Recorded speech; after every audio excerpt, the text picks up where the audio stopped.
What is going on, guys? This is Prodigy, and today you guys have probably seen all of the crazy info with Infinite Warfare being revealed for multiplayer and of course COD 4 remastered. And you guys have probably been filled with a lot of information. People have been spamming videos nonstop about gameplay and perks and whatnot.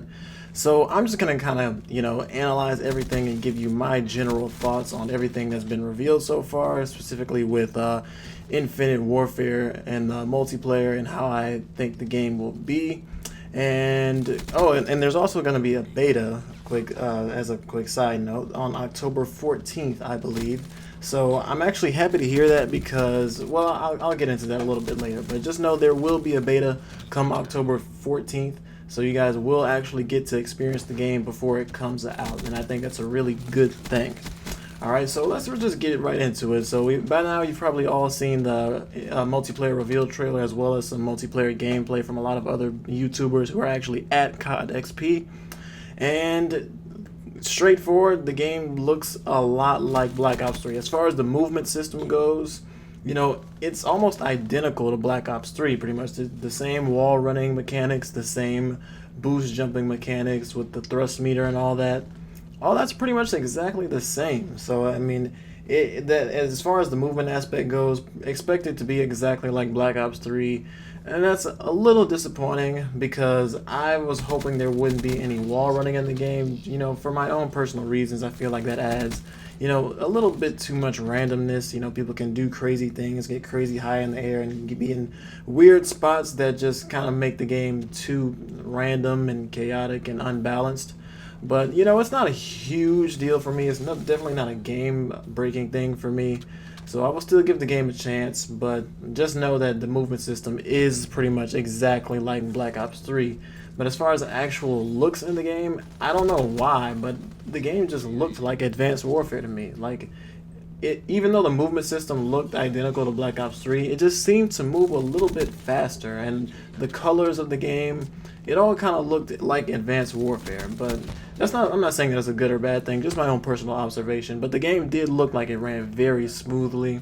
The animations didn't look choppy or anything like that, so that's definitely a good thing in any Call of Duty game. Alright, so let's talk a little bit about the weapons in the game. Now, I'm not going to go through every single weapon that's in the game. You guys can, Google that and see the complete weapon list. But for the most part, the weapons look pretty decent. I don't see anything, too crazy or too unbalanced, at least at the moment yet. Obviously, I haven't played it, so I don't really know as far as that go. A couple interesting things though. There's only 2 snipers in the game, which is kind of weird because especially Infinity Ward usually has a lot more snipers to choose from in their game. So that's interesting that they only have 2. It kind of hints to me that they want sniping to be less prevalent in the game. I don't know. Or it could be a hint that they might release more weapons and as future DLC or maybe supply drop weapons. So that might also be a possibility, and I'll touch on that a little bit more later as well. Some more interesting things. The weapons have a lot of interesting quirks or traits. Like, for example, there's an assault rifle, sniper rifle hybrid weapon.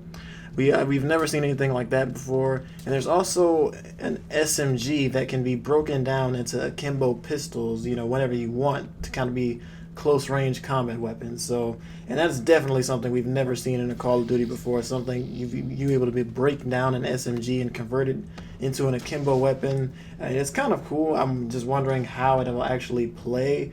If it'll be slightly OP, but we'll see when the time comes. Like I said, there will be a beta, so we'll be able to experience that for ourselves. And lastly, the pistols in the game seem pretty weak.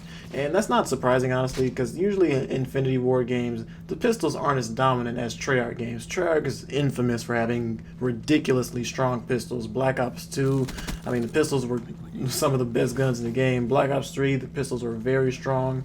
RK5 is absolutely dominant. But as far as Infinite Warfare goes, from the gameplay I've seen, it doesn't look like the pistols are too strong. So I think that's a good thing because secondaries should be weaker than your primary weapons. So I'm glad to see that the pistols can't act as primary weapon. A couple other side notes: there's a bubble shield, tactical weapon or a tactical grenade or whatever that actually acts as a bubble shield. And as soon as I saw it, I immediately thought Halo 3 because it looked exactly like a Halo 3 bubble shield. But that kind of turned me off because it was like, why is there a bubble shield in a Call of Duty game? That doesn't seem like it fits in this game. Like I said, we'll see how it plays out, but I really didn't like that idea that there was a bubble shield, especially as a tactical. So that didn't really make sense to me, but like I said, we'll see. And there was also a healing tactical called Adrenaline Dip. And I'm guessing you use it and you get a slight health boost, so you could use it like when you're low on health or something like that. Again, I don't think that should be in the game, but as I said, I'm not gonna completely write it off yet because I haven't played it. I haven't, seen how it actually balances out in the game. So we will see. These are just things that I thought were worth bringing up. Okay, so moving on from that. There will be score streaks instead of kill streaks. Infinity Ward typically does the kill streaks or point streak system, but there will be score streaks in this game, similar to Black Ops 3 and pretty much every other Treyarch game, because Treyarch typically does the score streak instead of the kill streaks. All right, so that's worth noting. The kill streak list is also out too if you want to take a look at that. And what I'm also going to do is I'm going to link in the description a list of all the info that I'm giving to you guys, the perks, the weapons, and pretty much all the info you need to know about Infinite Warfare. So that'll be in the description. You can check that out at the end of the video. And the tracker perk is back, and this immediately made me upset because it does the same thing as it did in Black Ops 3. It says you can see enemy trails or previous enemy trails, so basically footsteps, just like you can see in Black Ops 3. And I absolutely hate tracker in Black Ops 3. I think that perk does not belong in the game, so I'm really upset that that's back. But tracker also nullifies dead silence, basically. So if you're wearing tracker and an enemy is wearing dead silence, it's basically like they don't have dead silence on and their footsteps sound normal. And so to piggyback off of that, there's no awareness perk. So there's no perk that boosts the sounds of enemy footsteps, which I think is a good thing. I don't think there should have been awareness in Call of Duty, and I think a perk that nullifies dead silence is fine. I think that that's a nice balance of that perk, so kudos to them for that decision. And a good thing about that though is that there is a hardwired perk in the game. It kind of does the same thing as it does in Black Ops 3. It says it's possible that hardwired may counter tracker. I'm not certain on that because it doesn't exactly explicitly say that in the perk description. Like I said, I'll link that in the description. But it's a possibility that hardwired could counter tracker, so enemies won't be able to see your footsteps. So hopefully that's the case, because if that's the case, then I'll always be rocking hardwired. Alright, so that's it as far as perks that I found interesting. Oh no, actually there's one more thing I found interesting, is that dead silence in this game silences your footsteps and your boost. So it kind of does two things in one, because in previous games where we had the exo movement in Advanced Warfare and Black Ops 3, the silencing footsteps and your boost sound were always two separate perks. Like you had to use blast suppressor if you wanted to suppress your blast ping on the minimap, but dead silence in Infinite Warfare will silence your footsteps and that blast ping, so you won't need to run a blast suppressor. There is no blast suppressor perk in this game because dead silence pretty much takes care of that for you. Moving on from that, specialists are back this time around, and they're called rigs. And in this game they seem to have a lot more depth to them because they have one ability and then two more perks or traits or whatever you want to call them, and you can kind of mix and match them because you pick two, I believe. And so it seems to have a lot more depth to them, and you can be a lot more strategic with them, and there's a lot more combinations you can create with them because you have more abilities with them. And so it's interesting to see how they'll play out when the game gets here. So looking forward to that. And also weapon variants are back. Now this is a huge one because I personally did not like the idea of weapon variants in Advanced Warfare when the last time we saw weapon variants. I just thought that there was way too many guns, and of course when you have that many guns, it's difficult to balance them. And sure enough, a lot of the guns in Advanced Warfare were unbalanced because how can you balance when you have hundreds of guns? Not hundreds, but over 100 guns in the game. And in this game, they say there's going to be over 150 total guns. So, I mean, there's bound to be balancing problems with that, because there's just no way you can accurately balance over 150 guns in the game and it just goes smoothly. There's going to be balance issues. I'm already calling it off the bat. So hopefully this doesn't get too crazy, but unfortunately I have the feeling that it kind of will.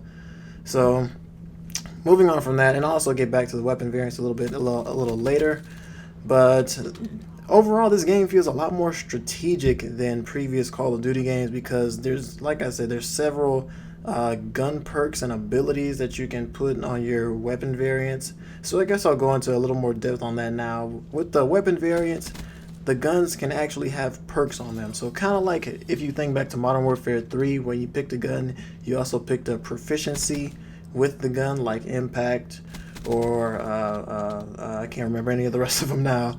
But what Modern Warfare 3 proficiencies is probably the most relatable thing I can compare it to. So your gun will basically have a perk, and it'll also have, I think, 2 more additional traits on the guns as well. So you basically have perks on your guns and different abilities that make your guns do different things. There's some that have high caliber built into the weapon. There's some that actually gives a 10% damage boost to crotch shots. So I mean, like, if they have a gun like that, I can only imagine what kind of other crazy type of perks or abilities they have on different guns. But I can imagine that there's several. So with all these perks and abilities and that you can put on the weapons, it seems to be a lot more depth to it and a lot more combinations that you can put, and also with the rigs, which are basically specialists. So it seems like, almost not like an FPS game, but kind of like an RPG style, where you can like pick different builds for your character. It seems like you can do something similar to that. Obviously not quite as much depth, but it seems like you can do a lot more customization as far as to the ability of your character, which is interesting. Not good or bad, I don't know yet. Like I said, I don't know how it's going to balance out, but it is something that I have noticed and I think is worth pointing out. There just appears to be a whole lot of content in this game, good and bad. So because I mean, when you have this much content in this game, it's almost overwhelming at first. Like when I was hearing all of this for the first time, I was having trouble keeping up, because there was just so much to it, and you can't possibly catch it, the first time around. So I mean, there looks to be a lot of content in this game, and undoubtedly more content coming on the way with supply drops being in the game. So I mean, the learning curve in this game is probably going to be a little high. I mean, it might not be that bad, because the game, kind of plays like Black Ops 3, so people might be used to it. But with all the new stuff coming in this game, I can imagine there's going to be a pretty high learning curve before people actually, understand everything about the game. So, I mean, that's pretty much my total thoughts on Infinite Warfare so far, based on everything I've seen. I've seen some good things, I've seen some bad things. I'm not overly impressed yet. I'm still kind of in the middle, neutral. Like I said, I really just want to play the game and see how I like it, see how it feels, see how things are balanced out. And once I do that, I'll have a much better opinion. But as far as it goes right now, these are just my observations. And, a lot of the stuff in this game, honestly, looks to be taken straight from Black Ops 3. Like, a lot of the stuff in this game is pretty much identical to how it was in Black Ops 3. So, I mean, that could be good, that could be bad. But, it's just interesting, because all of this really just doesn't seem like a coincidence. It almost seems on purpose. But like I said, I just really want to play the game, see how it is for myself. But as for now, these are my thoughts so far. So hopefully you guys enjoyed that. Like I said, I'm going to link all the stuff in the description for you to see, so you guys can check out all the stuff in a lot more detail. I don't want to be blabbing on here for too long, but if you did enjoy the video, I'd appreciate a like on it. That would mean a lot. And that's going to wrap it up for me today, guys. Once again, this is Prodigy. Thanks for listening.